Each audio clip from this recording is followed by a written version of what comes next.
வணக்கம் மக்களே, நம்ம இன்னைக்கு என்ன பார்க்க போறோம்னா டர்னிங் ஒர்க் தான். 140 இடையா 130 mm லென்த். ஒண்ணுல ஒரு 3-4 ஸ்டெப் வரும், அவ்வளவுதான். வேற ஒண்ணுமே இல்லை.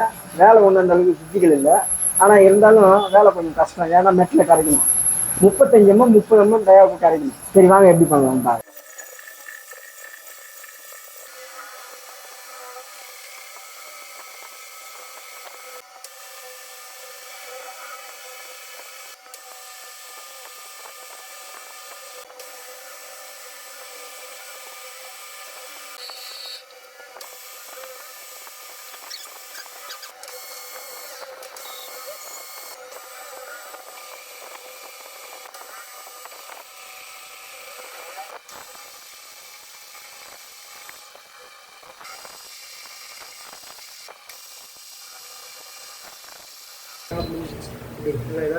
இதில் சிஎன்சியில் வேலை இருக்குது, விஎன்சியில் நிறைய வேலை இருக்குது. ஓகே, பாய் பாய்.